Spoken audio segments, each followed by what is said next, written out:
Good morning, sir. Good Good morning. morning, all of you. Good morning, Kamal ji. Good morning. Sir good morning Kamal ji. आते आते sir पर्दे पे आते आते 3 महीने का समय गुजर चुका है। टाइम नहीं मिला, टाइमिंग बन नहीं पाई। पर्दे पे अभी भी नहीं आ रहे हो।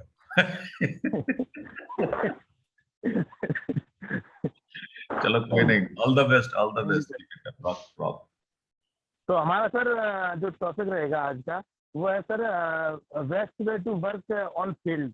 मतलब फील्ड में जो काम करना है वो कैसे किया जाए जिससे कि हमें सफलता मिल सके। तो इसी टॉपिक पे बात करते हैं पॉइंट टू पॉइंट कनेक्ट से। तो आज भैया दूज है, तो सभी लोगों को भैया दूज की हार्दिक शुभकामनाएं। दिवाली सभी की बहुत खुशहाल अच्छी रही होगी, इसकी कामना करता हूँ।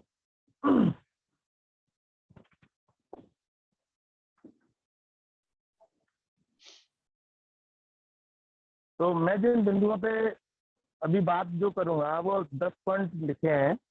तो पहला इसमें फर्स्ट पॉइंट टाइमिंग है। सर इसको आगे बढ़ा दो, वन बाई वन चलते रहेंगे। First point timing.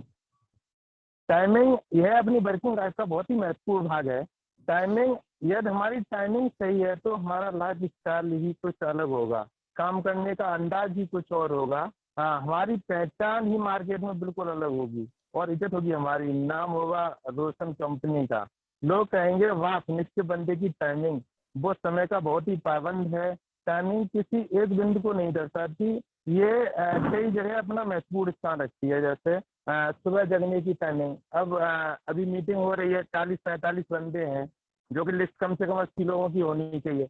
अब सर्दी बढ़ गई तो ऐसा नहीं कि टाइम जगने का कुछ चेंज कर दिया जाए, क्योंकि सुबह जितनी जल्दी जागेंगे उतना अच्छा रिस्पॉन्स मिलेगा, अच्छा दिमाग फ्रेश होगा, अच्छे अच्छे विचार आएंगे। लेकिन जब 8 बजे तक सोएंगे ही तो विचार भी अच्छे क्या आएंगे। सुबह भागने की पड़ेगी तैयार होके फील्ड में जाने की। दूसरा, घर से निकलने की टाइमिंग। जब जल्दी जागेंगे ही नहीं तो घर से जल्दी निकल ही नहीं सकते। जल्दी जब निकलेंगे नहीं तो डॉक्टर के पास भी टाइम से नहीं पहुंच सकते। तो फिर कॉल भी वही 11 बजे 12 बजे पहली कॉल हो पाएगी। इसके अलावा डॉक्टर से मिलने की टाइमिंग, वो भी एक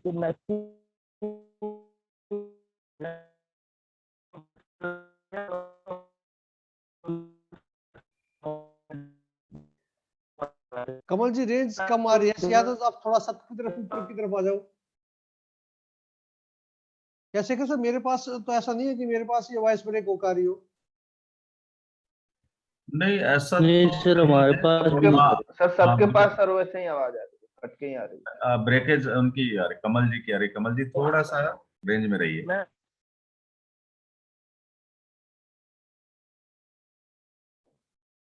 साउंड ब्रेक हो रही है ना। चलिए कोई बात नहीं, कंटिन्यू शुरू।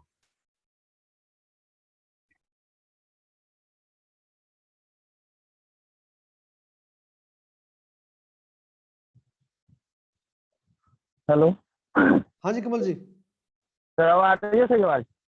हाँ पहले से बेटर है। अच्छा जी सर। तो सर टाइमिंग की बात कर रही थी। तो टाइमिंग में सर बहुत ही महत्वपूर्ण है सुबह जागने की टाइमिंग है, घर से निकलने की टाइमिंग। अगर हम जागेंगे टाइम से नहीं तो घर से निकल भी नहीं सकते टाइम से, डॉक्टर के पास टाइम से पहुंच भी नहीं सकते। अगर मान लीजिए हमने डॉक्टर को मिलने के लिए बोला है और हम उसके टाइम पे नहीं पहुंचे तो सर उसमें डॉक्टर इंतजार करता रहेगा, नाराज हो जाएगा। डॉक्टर के साथ कॉल करने की भी एक अलग टाइमिंग होती है सर। उचित समय में कॉल करके डॉक्टर से जाने की अनुमति लेना। फालतू किसी के पास बैठकर समय नष्ट न करें, ना अपना और ना सामने वाले का। स्टॉक से मिलने की भी टाइमिंग होती है। कुछ लड़के सरकारी काम ही से पागल ना हम बैठे हैं वहां आगे। आवाज आ रही है कहीं से? बंद कर दिया है। तो सर स्टॉकिस्ट से मिलने की भी टाइमिंग एक होती है। ऐसा नहीं कि सुबह घर से निकलने उसके बाद स्टॉकिस्ट के पास जाएंगे, उससे माल लेना है, उसकी पीओवी लेके जानी है मुझे। अगर आप सुबह जाएंगे, स्टॉकिस्ट आएगा 12 बजे 11 बजे, उससे माल खरीदेंगे, उसके बाद जाएंगे तो मतलब कॉल करने का सिस्टम ही खराब हो जाएगा। तो अगर स्टॉकिस्ट से मिलने की टाइमिंग ऐसी रखो तो पूरी वर्किंग हो, शाम को अगले दिन की व्यवस्था करके आप चलें, बेटर रहेगा। इसके अलावा डॉक्टर रिटेलर से लिए हुए ऑर्डर को जल्द से जल्द पहुंचाने की भी टाइमिंग अपनी निश्चित होनी चाहिए। ये नहीं कि कह तो दिया कि डॉक्टर मैं लेके आ जाऊंगा, अब कब आएंगे, एक सप्ताह हो गया पहुंचे ही नहीं, तो डॉक्टर ने दूसरा माल ले लिया। तो इस टाइमिंग का भी विशेष ध्यान रखना है। तो और सर कंपनी को दिए हुए प्लान की, जैसे हमने कोई प्लान दिया, चाहे वो सेल्स प्लान है, कलेक्शन प्लान है, या जो भी है, उस प्लान की भी टाइमिंग अपनी बना के रखो कि हमने जो प्लानिंग दी है उसको हम टाइम से अचीव कर सकें। सर नेक्स्ट करो।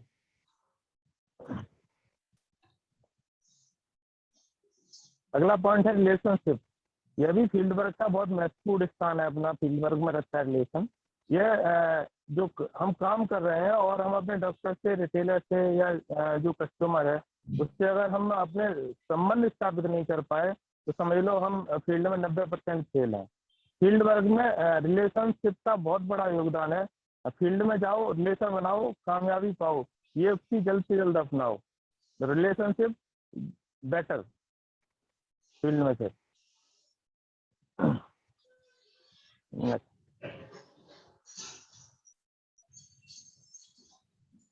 Sir next, commitment. कमिटमेंट को हमने 6 पॉइंट में वो किया है। पहला इसमें कमिटमेंट में दिया है प्रॉमिस। प्रॉमिस की अगर बात करें तो हिंदी में इसको वादा कहते हैं, और अगर अरबी भाषा की बात करें तो प्रतिज्ञा, वचन, इकरार, मतलब इसको कुछ भी कह सकते हैं। तो प्रॉमिस हिंदी में बहुत ही इम्पोर्टेंट है। ये प्रॉमिस, आपने किसी से वादा किया है कि मैं आपके द्वारा दिए गए ऑर्डर को देने के लिए मैं मतलब आपके पास इस टाइम आऊँगा, इस दिन आऊँगा, तो आप कोशिश करो उसी समय पर पहुँचने की जो आपने टाइम दिया है। उसके बीच में चाहे छुट्टी हो या और कुछ भी काम हो, लेकिन कोशिश करो 95% आप उसी टाइम पे दे दो जो डॉक्टर से बोला है। चाहे उसमें 2 दिन एक्स्ट्रा टाइम ले लो डॉक्टर से कि अगर आप कल दे सकते हो तो 2 दिन बाद दे दूंगा, ऐसा कह के बोलो उसको, लेकिन समय पे दे दो। और अगर आपने ये प्रतिज्ञा कर ही लिया कि मुझे इस महीने 111% करना है, 151% करना है, तो इस प्रतिज्ञा को पूरा करने के लिए शुरू से लग जाओ और तब तक मत रुको जब तक कि वो प्रतिज्ञा पूरी ना हो जाए। सर कुछ 2 लाइन। तुम उदास से लगते हो, कोई तरकीब बताओ मनाने की, प्रॉमिस है जिंदगी गिरवी रख देने की, तुम कीमत बताओ मुस्कुराने की। तो ये जो प्रॉमिस है सर, प्रॉमिस किसी भी डॉक्टर द्वारा या किसी रिटेलर द्वारा जो कुछ आपसे मांगा गया या आपने उसको वचन दिया है तो उसका पूरा करने की कोशिश करो। मतलब ये नहीं कि आप डॉक्टर ये कहने लगे कि आप कह के गए थे कि मैं आपके लिए ये चीज लेके आऊंगा, लेकिन वहां पे जाके आप ये कहो कि मैं तो भूल गया सर। तो ऐसा नहीं होना चाहिए। ये अगर आप कह के आए हो तो उसको पूरा करो, नहीं तो कोई बात नहीं। अगला है कंक्लूजन। ये भी कंक्लूजन को कहते हैं बहुत सोच समझ कर लिया गया निर्णय। मतलब जो भी आप फील्ड में काम कर रहे हैं, अगर वहाँ पे कोई एम्प्लॉय है तो उसको विशेष ध्यान ये रखना चाहिए कि हम जो कार्य करने जा रहे हैं सही है गलत है, इस पर पहले मनन करना चाहिए, चिंतन करना चाहिए। जल्दबाजी में कोई भी निर्णय नहीं लेना चाहिए। यदि आप किसी के साथ या सामने बैठे हैं, वह आपसे कोई डिमांड रखता है, तो पहले उसकी बात को पूरी तरह से सुनो, समझो, बाद में बोलो। और समझ ना आए तो उससे समय मांगो, बोलो सोचकर बताऊंगा या पहले सीनियर से बात करके बताऊंगा। भले ही आप उस व्यक्ति को जवाब देने की क्षमता रखते हैं। बिना विचारे जो करे सो पाके पछताए, काम बिगाड़े आपनो जग में होत हसाए। जग में होत हसाए चित्त चित्त चैन न पावे, खान पान सम्मान राग रंग मन ही न भावे। कहे गिरधर कबीराय दुख कुछ टरत न टारे, खटकत है जी अम्माए जियो जो बिना विचारे। बिना विचारे, बिना सोच समझ के कोई काम नहीं करना चाहिए। अगला सर है कॉम्पिटेंस, मतलब क्षमता, संपन्नता।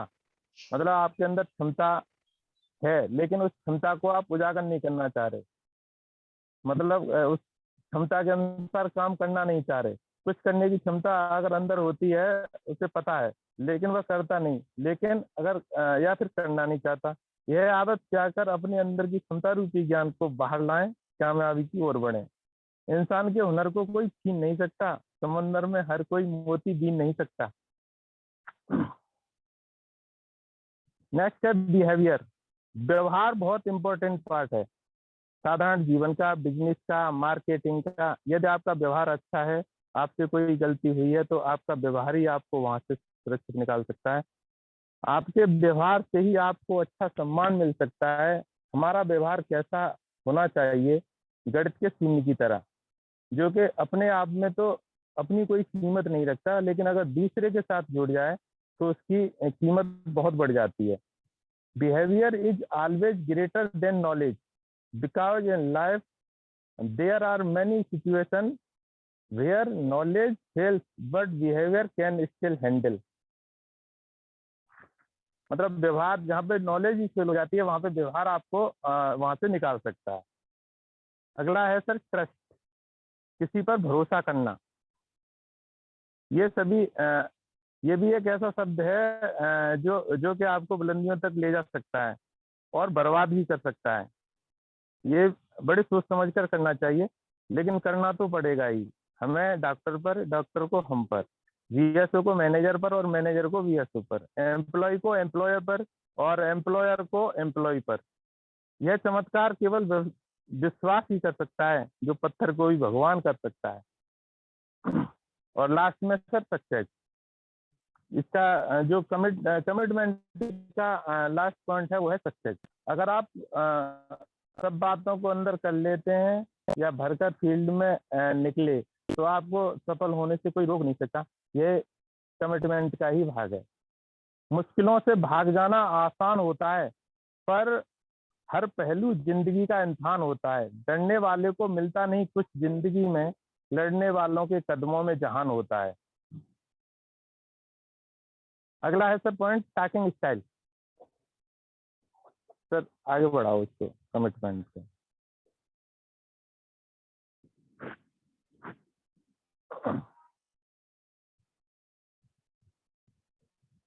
टॉकिंग स्टाइल ये भी एक महत्वपूर्ण है। फील्ड में जाएं, तैयार होकर जाएं। जिस प्रोडक्ट पर आपको बात करनी है पढ़कर जाएं। जब भी प्रोडक्ट के बारे में बात कर रहे हैं, बात उस अंदाज में करनी चाहिए कि सामने वाला आपकी बात को सुने, समझे, वह जिस भाषा में समझना चाहता है। आप कोशिश भी यही करें कि वो समझ सके।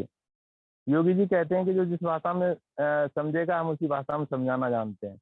तो मतलब उसी तरह से समझाना चाहिए कि भाषा में। आप कुछ ऐसे हैं कि आप बोले जा रहे हो, उनके समझ में नहीं आ रहा, बाद में कह रहे हैं कि हेलमिसाइड क्या काम करेगी, पैनिक प्लस क्या काम करेगी, या पैनिक डी का क्या मतलब है। तो मतलब ये है कि उसके हाव भाव देख के उसी भाषा में समझाओ उसको जिस भाषा में वो समझना चाहता है। टॉकिंग स्टाइल भी बहुत महत्वपूर्ण पार्ट है अपने इसका।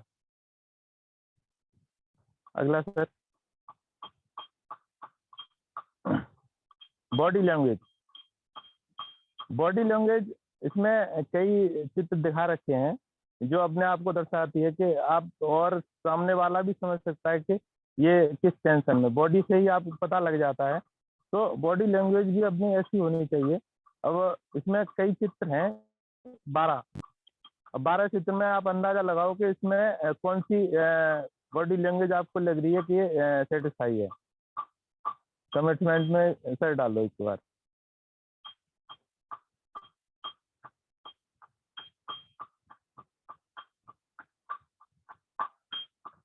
तो बॉडी लैंग्वेज, फील्ड वर्क में बॉडी लैंग्वेज अपना बहुत ही महत्वपूर्ण स्थान रखती है। सामने वाले से बात करते समय अपनी बॉडी स्ट्रक्चर को सही होना चाहिए। अजीबोगरीब स्थिति में खड़ा नहीं होना चाहिए। बात करते समय किसी के सामने उंगली सीधी करके बात नहीं करनी चाहिए। अगला sir sir eye contact. Eye contact महत्वपूर्ण स्थान रखता है। अगर सामने वाले को समझना है या उसकी हकीकत जाननी है तो उसकी आंखों में आंखें डालकर बात करो और आपको सही बात का अंदाजा लग जाएगा कि वो कितने पानी में है, या फिर हम कितने पानी में। आंख मिलाकर तभी बात कर सकते हैं जब हम सही होते हैं या वो सही है। वो आंख मिलाकर बात नहीं कर सकता। अगर आपको गलत तरीके से बोला कि मैं तो आपका शक्तिमान बहुत लिख रहा हूँ, अगर आप आंखों में आंखें डाल के बात कर रहे हैं और अगर आपने लौट के अगर ये कह दिया डॉक्टर शक्तिमान इतना ही कह दो, एकदम चुप हो जाएगा अगर उसने नहीं लिखा है तो। और अगर लिखा है तो आपको पता ही लग जाएगा कि हाँ बिल्कुल लिखा है। तो मतलब आंखों में आंखें डाल के बात करो। और नजर बात करते समय ऐसा नहीं कि वो कांटेक्ट मतलब फोल्डर पे हो अपना आंखों का, मतलब डॉक्टर की तरफ देखो। अगर कुछ पॉइंट अगर आपको वहां से उठाने हैं फोल्डर से, तब फोल्डर की तरफ नजर डालो, नहीं तो डॉक्टर से सामने आंखों से आंख मिला के बात करो। चाहे 2 प्रोडक्ट पे करो लेकिन आंख से आंख मिला के बात करो। Next sir, KYC. केवाईसी आपने देखा होगा कि बैंक में जाते हैं 1 साल बाद हो जाए, 1 साल बाद अगर बैंक में गए तो बैंक वाले सबसे पहले कहेंगे कि भाई केवाईसी होगी, उसके बाद आपका पैसा तभी निकलेगा जब केवाईसी हो जाएगी। तो नो योर कस्टमर, मतलब हमें अपने कस्टमर की पहचान करनी है कि कस्टमर है किस टाइप का, कैटेगरी इसकी क्या है, वह किस तरह की मेडिसिन यूज करता है, परचेजर है या प्रेस्क्राइबर है, किस कंपनी का प्रोडक्ट अधिक यूज करता है और अगर करता है तो क्यों करता है, उसका उस कंपनी से कोई टाई अप है क्या या कोई और कारण, कौन सा प्रोडक्ट अधिक चलाता है और किस ग्रुप का, हमारा ऐसा कोई प्रोडक्ट है जो उसके यहाँ पे सेटल हो सके। तो ये चीज हमें अपने केवाईसी के अंदर मतलब उसकी वो करनी है, उसके बाद उससे आगे बात करनी है। हम लोग गलती करते हैं कि डॉक्टर के पास गए, प्रोडक्ट बताना शुरू कर दिया और अंत में अपनी इच्छा अनुसार बोल देते हैं कि डॉक्टर साहब हमारा मैगलेन और हेलमिसाइड चला दो, लेकिन डॉक्टर से नहीं पूछा कि आपके पास स्पेस किस प्रोडक्ट का है जो चल सके। हो सकता है कि उस सॉल्ट को वो डॉक्टर यूज ही नहीं करता हो। तो साथियों, कस्टमर की केवाईसी बहुत जरूरी है कि क्या चला सकता है, क्या चलाता है। अब आप बात करो मैस्टीपर की और वो चलाता हो एम्पिसिलिन क्लोक्सासिलिन, तो कैसे मैस्टीपर चलाया। एंटीबायोटिक की अगर बात करते हो तो उसकी देखो कि उसकी क्षमता कितनी है, क्या चलाता है, कहाँ तक की रेंज लिखता है, चलाता है, क्या करता है। तो केवाईसी बहुत जरूरी है। नेक्स्ट, पीओबी और पीओडी, ये अपने इसका बहुत महत्वपूर्ण भाग है कि हम कॉल करने जा रहे हैं और कॉल करने के बाद डॉक्टर से कॉल तो कर ली लेकिन उससे पूछा ही नहीं डॉक्टर चलाओगे क्या, लिखोगे क्या, या आपको कोई जरूरत है। तो ये अपनी सेल की ग्रोथ में पीओबी और पीओडी बहुत अहम हिस्सा रखती है। जब भी हम फील्ड में जाते हैं, कस्टमर से मिलते हैं या अपने सीनियर के साथ जाते हैं और हम पीओबी प्राप्त करते हैं, उस पीओबी को जितनी जल्दी हो पीओडी में कन्वर्ट करो। अगर आप पीओबी तो लेके आ गए, मेरे साथ ऐसा हुआ है, मैं 1-2 लड़कों के साथ गया हूँ और ऑर्डर भी लेके आए, लेकिन हुआ क्या कि वो पहुंचे ही नहीं 15 दिन तक ऑर्डर लेके। डॉक्टर का मेरे पास फोन आता है कि सर मेरा ऑर्डर कैंसिल करा देना, अब मुझे जरूरत नहीं है, मैंने दूसरा माल ले लिया। तो सही भी था, मैंने कहा बिल्कुल डॉक्टर हमारी गलती है, अब आपने ले लिया है तो अब हमारे लिए आगे टाइम देना, पहली गलती हुई है कि माल मिल नहीं सका। तो मतलब अगर आपने पीओबी ली है तो आप उसको पीओडी में जितनी जल्दी हो, ये नहीं है कि आप जिस रूट पर गए हो अगला रूट 15 दिन बाद आएगा तो हम उसकी पीओडी मतलब जो माल है वो 15 दिन बाद लेके जाएंगे। आप कोशिश ये करो कि किसी दूसरे रूट से घूम के जाने का रास्ता हो, आप वर्किंग दूसरे रूट पे गए हो करने और घूम के उसको दे सको। तो मतलब इस तरह की प्लानिंग करके आप उसको दे दो। तो इसको अगर आप इसको कन्वर्ट सेल में करते रहोगे तो आपकी जो सेल है बहुत अच्छी खासी होगी। और अगर इस टाइम से नहीं कर सकते तो आप समझ लो कि आपका कस्टमर हाथ से जा सकता है। तो पीओबी और पीओडी हमारी सेल का अभिन्न अंग है। नेक्स्ट सर, कमल जी इनसे पता था कर लो पीओबी और पीओडी होती क्या है। एक बार चैट बॉक्स में पीओबी लिखिए सर, पीओबी और पीओडी क्या है।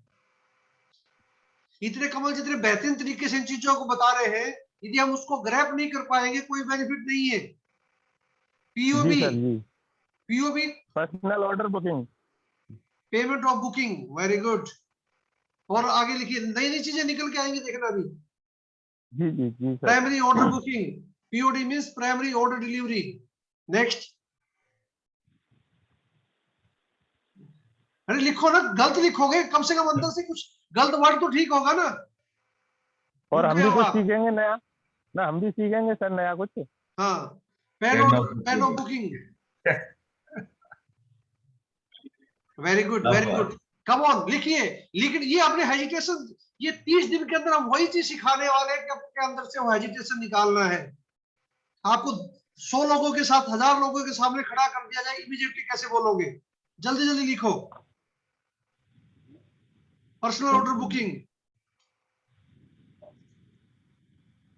Personal order booking, pen of booking,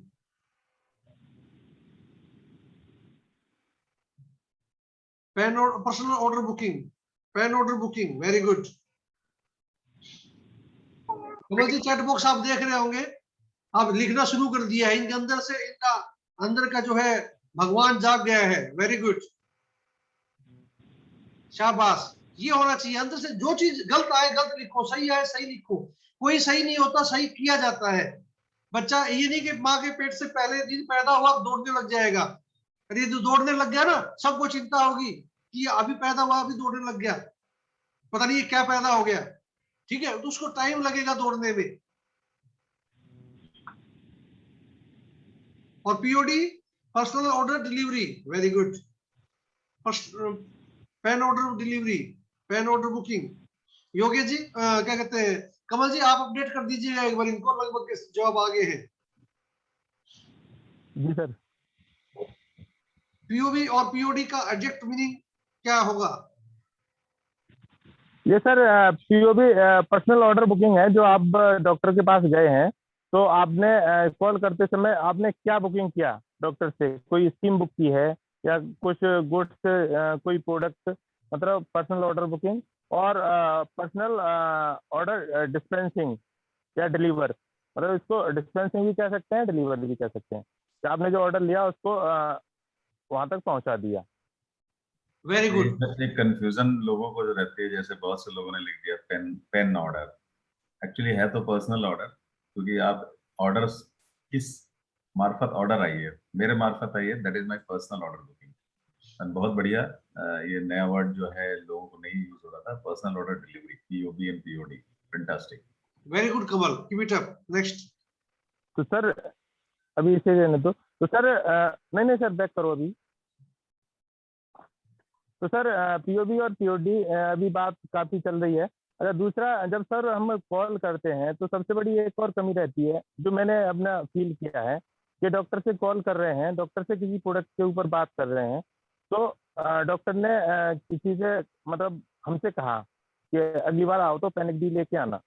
ठीक है, ठीक है, मतलब कहने वाले ने कह दिया ठीक है, लेकिन कॉल करते चले गए, लास्ट में भूल गए डॉक्टर साहब आपने बताया क्या था, क्या लेके आना है। तो मेरा जो मानना है, हम जो बुक देते हैं या हमारी कंपनी की जो बुक है, पर्सनल ऑर्डर बुकिंग जो बुक है, उसको आप साथ रखो। जब डॉक्टर की कॉल करो तो अपने पास में रखो, उससे खोल के रखो। और जब भी डॉक्टर कहता है कि ये किस रेट है, और उसने कहा कि एस्ट्रोपेड कितने का है, आपने कहा 75 रुपये का, चलो कोई नहीं अगली बार ले आना, उस पर टिक कर लो। उसके बाद जब कॉल एंड करते हैं तो उसके बाद हमको ये पूछना चाहिए, डॉक्टर आपने 3 आइटम बताए हैं, अब आप मुझे क्वांटिटी तो बता दो इसकी, कितने कितने लाने हैं। मतलब ये नहीं कि बाद में पूछो कि डॉक्टर साहब ये कितने ले आऊँ, क्या करूँ। उसमें कुछ आइटम तो भूल ही जाते हैं। कुछ ऐसे कस्टमर होते हैं कि हमें 2 की जगह 5-7 प्रोडक्ट का भी ऑर्डर दे देते हैं, लेकिन लास्ट में डॉक्टर भी भूल जाता है कि मैंने क्या बताया था, और हम भी भूल जाते हैं। तो उस बुक को खोल के उसके सामने रखो और टिक करते जाओ कॉल करते समय। अगर आप पे बुक नहीं है तो अपना जो पैड है, प्रिस्क्रिप्शन पैड है, उसको आप अपने पास निकाल के रखो। पेन अपने हाथ में होता ही है, तो संकेत में उसको लिख लीजिए। तो मतलब ये बहुत ज़रूरी है, क्योंकि उसमें कोई भूल नहीं, और कस्टमर भी ये कहेगा कि वास्तविक, मतलब देखो जो हमने कहा वो संकेत में उसने लिख लिया, कितना अच्छा वो किया है। ठीक, तो नेक्स्ट आगे। रिमाइंडर, रिमाइंडर बहुत ही जरूरी है। अपने विजिट को डॉक्टर के साथ जरूर शेयर करें, पता नहीं कब क्या कौन सा प्रोडक्ट समझ में आ जाए। तथा आप जिस रूट पर कॉल करने आए हैं, अगले दिन प्रोडक्ट याद जरूर दिलाएं। जैसे मान लीजिए हमने 8 कॉल की, 8 कॉल में 8 अलग अलग कस्टमरों से मिले, किसी ने तो क्यूडार के लिए बोला है, किसी ने सक्सीमेन के लिए बोला है, किसी ने फ्लोरासेक्स के लिए बोला है। तो आप एक तो अपनी डायरी पर उसको नोट करके रखो और फिर अगले दिन उसको याद दिलाओ कि डॉक्टर साहब ने ये बोला था। तो आप एक बार इसको स्टार्ट कीजिए। दूसरा, रिटेलर जो मेडिकल स्टोर है उससे भी फीडबैक जरूर लेते रहें समय समय पर कि डॉक्टर साहब ने इसका पर्चा स्टार्ट किया कि नहीं किया, और अगर पर्चा स्टार्ट कर दिया तो आपने इसको अवेलेबल करा दिया कि नहीं कराया। ये चीज़ बहुत ज़रूरी है। जब तक आप रिमाइंडर नहीं देंगे तब तक आपकी जो वर्किंग है, आपने जो मेहनत की है, आपने जो समय दिया डॉक्टर को, कंपनी को, मतलब सब बेकार है। तो रिमाइंडर देना बहुत ज़रूरी है। Next sir. और ये सर नोट, एक तो सर होता है नोट और एक होता है नोट। तो ये मतलब दोनों उसमें मैं वो बताऊंगा, लेकिन अभी इसमें नोट लिखा है। नोट्स मतलब आपने जो काम किया है उसका नोट्स बना के रखो। नोट्स बनाने का मतलब ये है कि 10 डॉक्टरों से मिले, अगर 10 डॉक्टर आपने 8 डॉक्टर ने कहा कि मैं ये चीज लिखूंगा, उसके सामने डॉक्टर के नाम के आगे फ्लोरासेक, किसी के क्यूडार, जो भी है वो अपने पास रखो। अगली बार जाओ तो उसको उस प्रोडक्ट की जरूर याद दिलाओ जो उसने बोला है, या जो वो उससे चला रहा है उसके लिए थैंक यू बोलो। तो ये चीज आपके उसमें लिखी होनी चाहिए। और नोट, अब मैं नोट की बात कर रहा हूँ, विशेष क्या है, कलयुग चल रहा है सर, यहाँ पर जो कुछ भी है ना सब ख्वाहिशों का खेल है, और वो कभी किसी की पूरी होती नहीं। लोगों की चाहत अजीब टाइप की है। यदि उनको आलू मटर दिया जाए ना तो सर आलू मटर में वो मटर ढूंढते हैं, और अगर मटर पनीर दे दिया जाए तो फिर पनीर ढूंढते हैं। तो ख्वाहिश किसी की कभी पूरी नहीं होती, कितना भी करो लेकिन उसमें से कुछ ना कुछ अलग ही ढूंढते हैं। तो सर, और अंत में बस इतना ही कहूंगा मैं सर कि आपको एडवांस में शुभकामना देना चाहता हूँ कंपनी के स्थापना दिवस की, क्योंकि स्थापना दिवस आने वाला है। Thank you sir.